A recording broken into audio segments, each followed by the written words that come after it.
This tutorial will cover how to add transactions for payment using the Split Transactions feature within Nonprofit Easy. Sometimes a contact will pay for multiple different transactions with a single payment, and for that reason Nonprofit Easy has created the ability to split a single payment across multiple transactions. A transaction is anything that could result in funds being transferred from a contact to your organization. Transactions include donations, membership sign-up and renewals, event registrations, and tour bookings.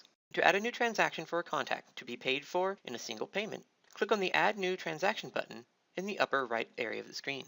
This will open the Add Select Contact pop-up screen, where you can select the contact for whom you desire to add the transactions. In the Add Select Contact field, begin typing the name of the contact you are searching for, and when the name appears in the drop-down list, you may select it.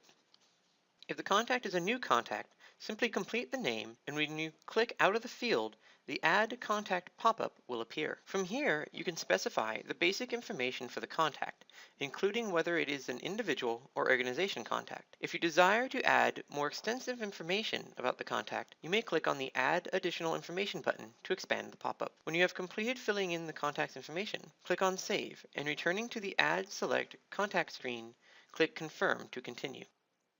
This will bring you to the Add New Transaction pop-up screen, where you can select from the drop-down the type of transaction you wish to add. Once you have selected the transaction type you wish to add and specified any other required information that may be asked, click on Next to begin recording the details for that transaction.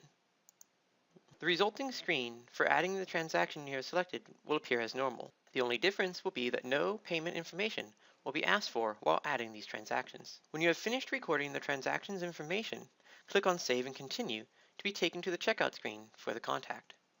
If you desire to add an additional transaction for payment, click on the Add More Transaction button, and you will be taken once again to the Add New Transaction pop-up screen. Each time you complete the recording process for a transaction, you will be returned to the Checkout Transaction screen for the contact. This concludes a tutorial on how to add an individual transaction to a split transaction within Nonprofit Easy. Please review the tutorial on the checkout process for split transactions for details on how to record the payment for the transactions entered during this process.